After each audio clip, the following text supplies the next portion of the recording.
There was a man named Ebenezer Scrooge. He was a hard worker man, but at the same time he was miserable, greedy, cruel and stingy person who did not know what generosity meant. A day before Christmas, Scrooge and his clerk, Bob Cratchit, were working in the office. Scrooge, as always, counting his money, while Bob was counting the minutes to reach to home. I'm so cold in this office. But Mr. Scrooge does not want to turn on the heater. He says that's a wastage of money. Suddenly, the front door opened and Mr. Scrooge's nephew came inside. Merry Christmas, Uncle. Christmas? But Christmas is a real life. You don't mean that, Uncle. Of course, I mean that. Christmas is just an excuse not to work. Besides, what reason do you have to be happy? You are so poor. Don't get angry, Uncle. Why you didn't die? I live in a crazy world with fools. Merry Christmas? What is Christmas? It's just a time to pay bills with money you don't have. But, Uncle, Go celebrate your Christmas your own way and let me celebrate my way. Christmas is the only day where people seem to get along just fine. It is the time of forgiveness, love, and charity. It is the time where people open their hearts to one another. Maybe, Uncle, Christmas hasn't given me a gold or a silver coin, but it does good to me. That's why I say, blessed me Christmas. Wow, that was a wonderful speech. I wonder why don't you work for the government? Don't get angry, Uncle, and come to our house tomorrow. My wife and I are preparing a delicious dinner for you.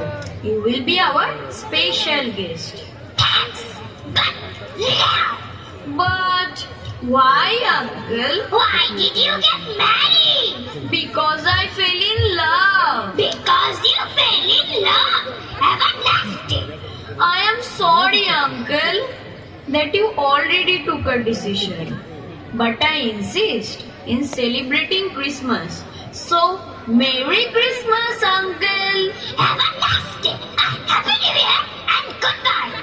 As you wish, Uncle. And Bob, have a Merry Christmas. I wish the same to you. Goodbye. Then Mr. Scrooge's nephew left the office. How about that? A clerk who earns the minimum salary with a wife and kids talking about Merry Christmas? You must be crazy. Sir, I have finished copying all the letters and filled the paperwork. I also brought in more firewood and swept out the ashes. And, well, it's closing time, Mr. Scrooge. Fine. If your work is finished, you can go now. Mr. Scrooge, tomorrow is Christmas, a day to spend with family. You did take the day off, I suppose. Yes, Mr. Scrooge. After all, it's Christmas. Christmas? But fine.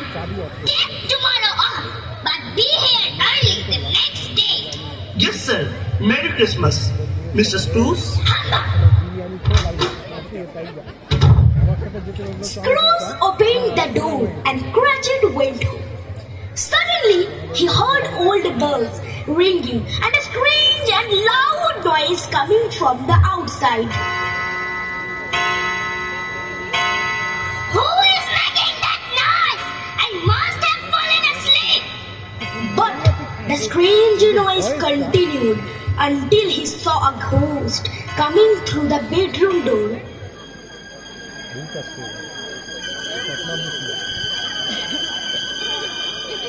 This is not a dream. I know you. You are Molly. What do you want from me? I want a lot from you. Do you see these chains? I am chained to my sins. What sense? You are a hard worker and a good businessman. Businessman, I took advantage of people. While I was alive, I never learned the value of love and charity. Now I have to wander the earth, unable to find peace. Hear me, Screws. I am here tonight to warn you. You still have the opportunity to change, and if you don't, the same fate awaits you. Listen well, Screws. 3 spirits will visit you. The first will arrive tomorrow when the clock strikes 1. Expect the second on the next night at the same hour.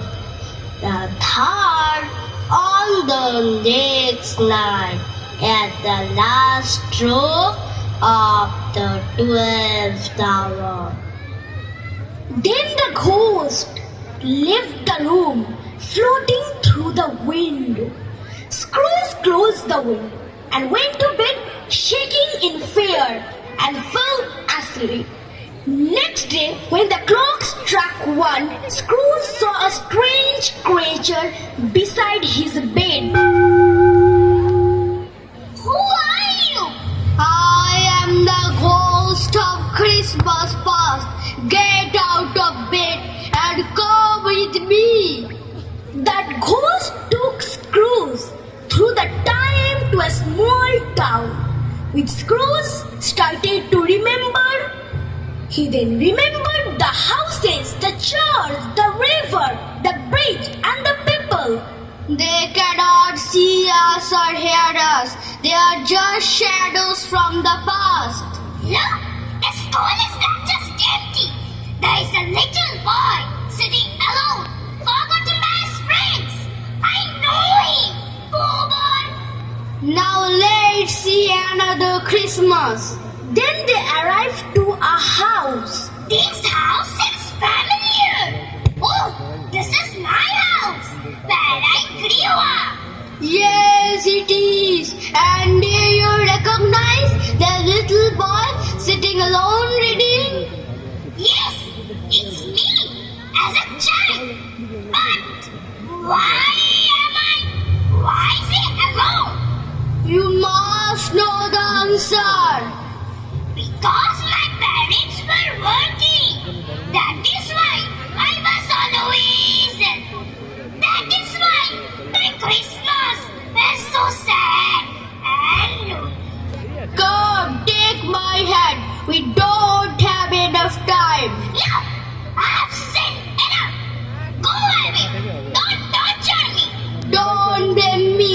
I told you these are the shadows of the things that have been. Take me back. We have one more stop. Our time is running out. And they appeared in a garden.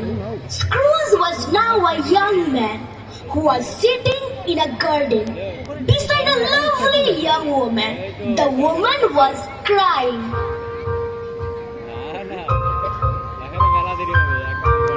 I can't marry you, Vincent. There's something you love more than me. Nonsense! I love no other woman. That's true. You love money. You love it more than anything. There is nothing wrong in loving money. We got engaged when we are poor, and when we are happy, being poor. I hope you are happy with the life you have chosen. And the woman ran away from the garden.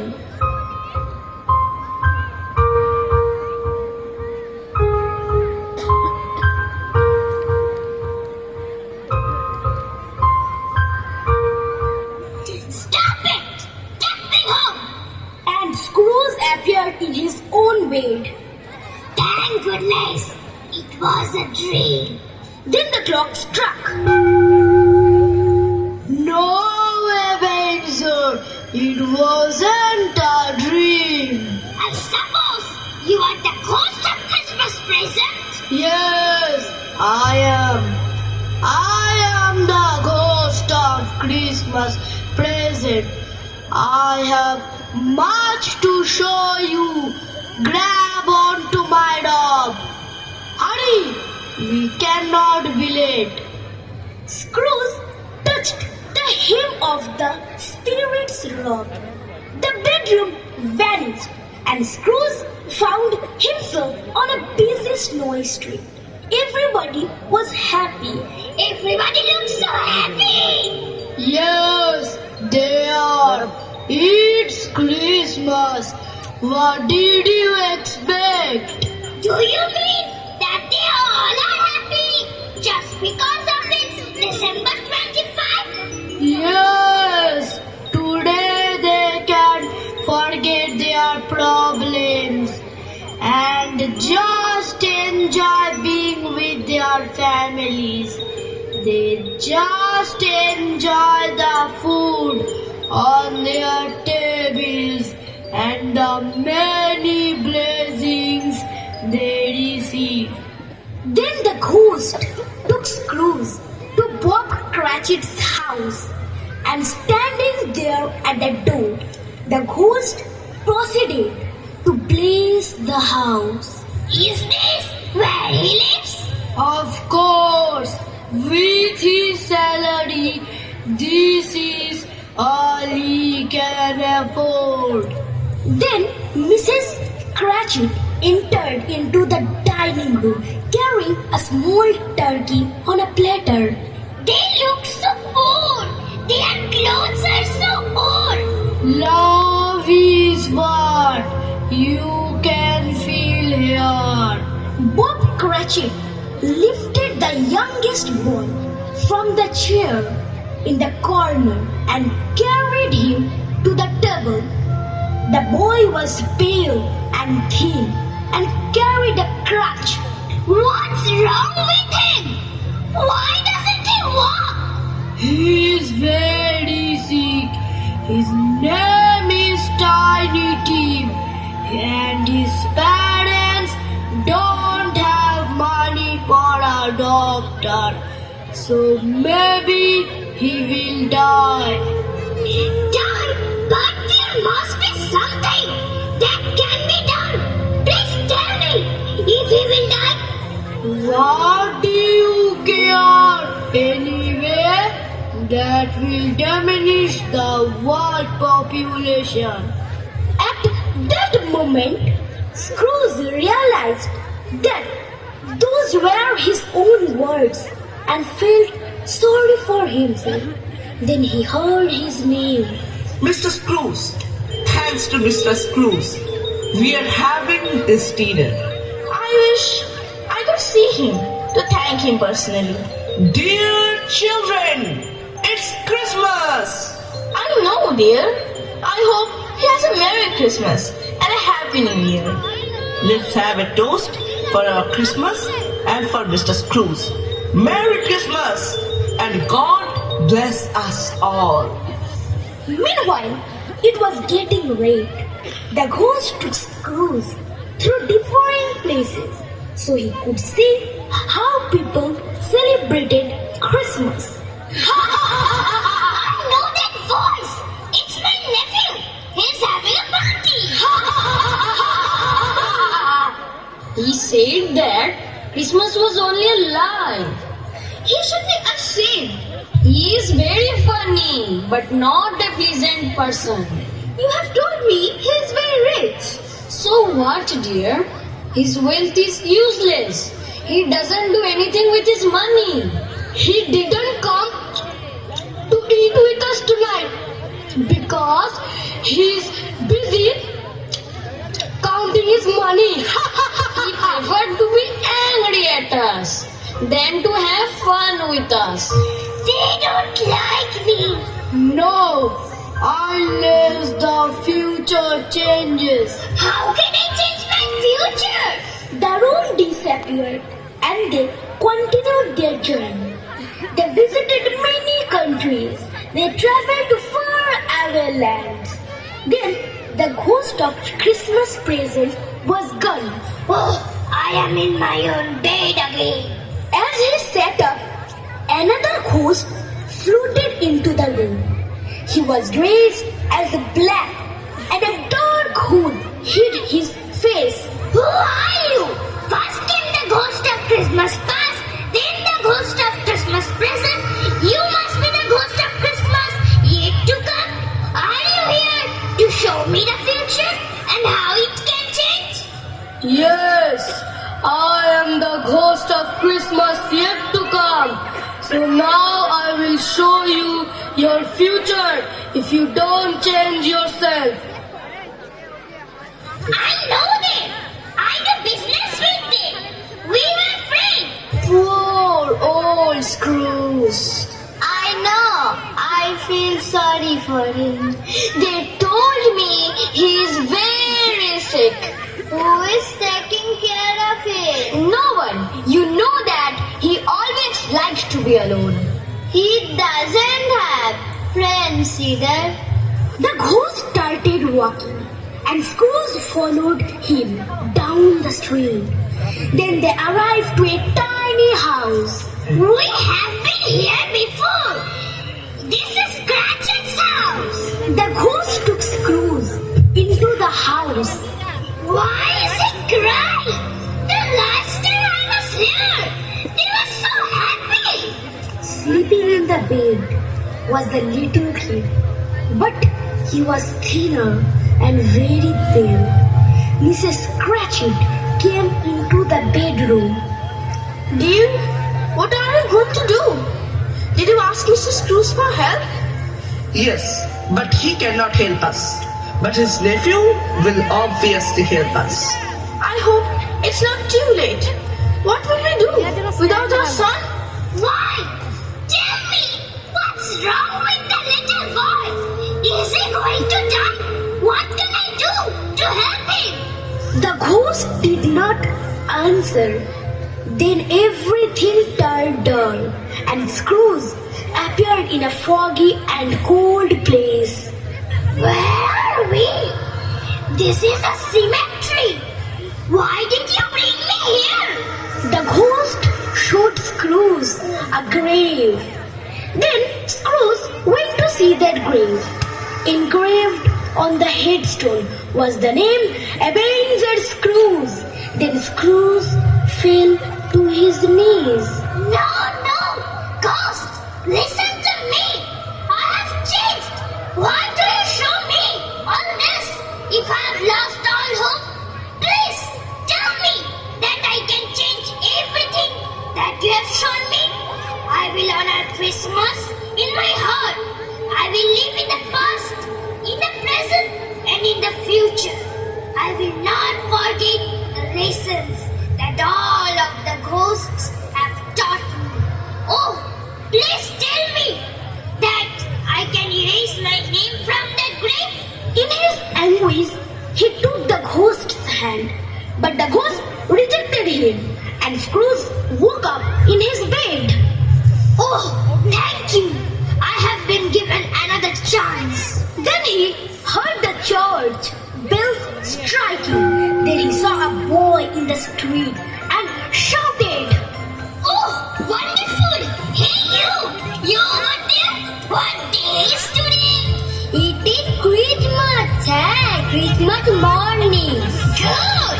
I haven't missed it. Then he pulled out a bag of money. He tossed a handful of coins to the boy. There is a big juicy turkey in the butcher shop window at the end of the street. Buy it and deliver it to Bob Cratchit's house. But, sir, this is a lot of money. Keep the change. Hurry up. The Cratchits are hungry. Thank you, sir. And Merry Christmas to you. Scrooge dressed in his finest clothes and headed toward his nephew's house. Merry Christmas. Uncle,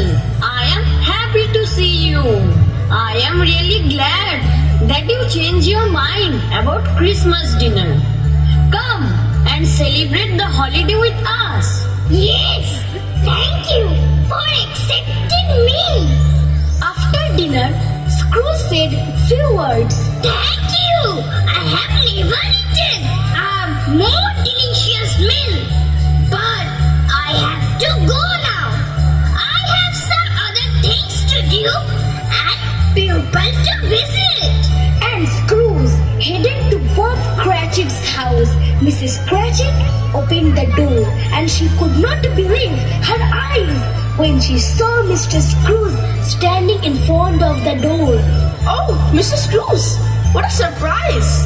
I want to thank you for the wonderful turkey. It was a pleasure for me. Mr. Scrooge, please come in. Cratchit, you have worked long hours without complaining for many years. I am raising your salary and I will also help you to support your family.